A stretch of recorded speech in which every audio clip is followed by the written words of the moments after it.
عليكم السلام. أهلا بكم محبتي في هذه الحلقة رقم 338 من برنامجكم لحظات قرآنية، ولا زلنا في تفصيل المحرمات من الطعام، ونتوقف مع قول سبحانه وتعالى في المحرمات وما أهل لغير الله به. يقول سبحانه وتعالى: إنما حرم عليكم الميتة والدم ولحم الخنزير وما أهل به لغير الله، ومن اضطر غير باغ ولا عاد فالإثم عليه إن الله غفور رحيم. الآية 173 دايما بنستشهد بها، طبعا تكرر طبعا نفس المعنى في سورة النحل وفي سورة الأنعام.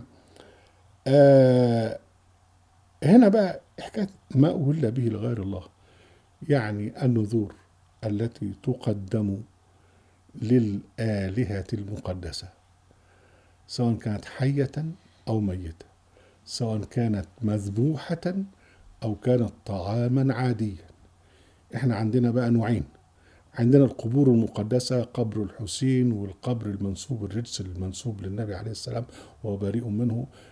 طبعا قبور الحسين أو أضرحة الحسين منتشرة وكتيرة جدا، وضريح السيدة زينب وضريح علي واللي في النجف واللي في قم واللي في كربلاء واللي في القاهرة، وضريح السيدة زينب وضريح الإمام الشافعي، وبعدين أضرحة الأولياء الصوفية، السيد البدوي، الرفاعي، الدسوقي، أبو الحسن الشاذلي.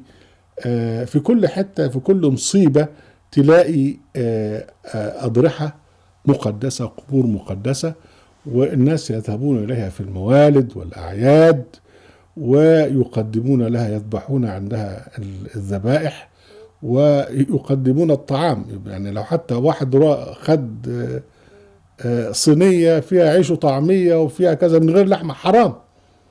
بالإضافة إلى ذلك طبعا الأولياء الأحياء اللي هم بيعملوا طبعا بتعامل مولد ويعزم الناس، وكل الناس تروح تودي له بقر وغنم وتودي له أكل وتودي له حبوب.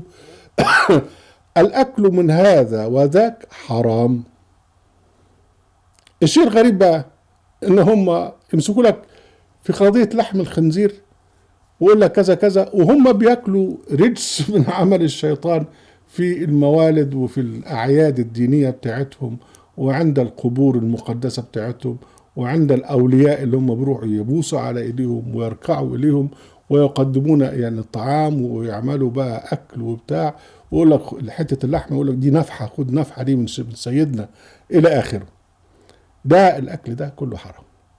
وربنا سبحانه وتعالى يعني شرح ما أهل به لغير الله وما أهل لغير الله به، اللي هو يعني هذه يعني الأكل، سواء كان أكل عادي أو كان أكل لحم أو كان ذبح لحيوان تقدمة أو قربان للولي أو للضريح إلى آخره.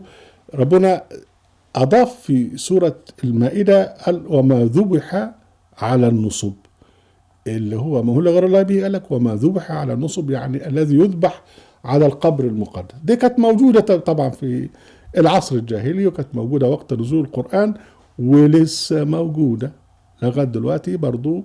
هناك في مصر كان زمان يقول لك عجل السيد البدوي، يروح يودوا عجل ويذبحوا عند السيد البدوي إلى آخره، والناس تاكل وتاخدها بركة. ويعني هذا يستمر بقى في أضرحة كثيرة، وفي عند طبعا الأولياء الأحياء يقدمون لهم أشياء إلى آخره، سواء طعام عادي أو سواء كان حيوانات مذبوحة. كل ذلك حرام. يجي يقعد يعني يقرفنا في حكاية طعام أهل الكتاب وهو بيأكل عند الموالد وعند الأعياد الدينية وعند الأضرحة الرجس، يأكل ويشبع وعنده ذاتس أوكي، حاجة حلوة جدا. لكن يجي يتكلم لك بقى في طعام من أهل الكتاب وده حرام ومش حرام إلى آخره. أهلا بكم محبتي في برنامجكم لحظات قرآنية، وفي قناة آيات القرآن وفي موقع آيات القرآن. لا تنسوا المشاركة بالشير ولايك.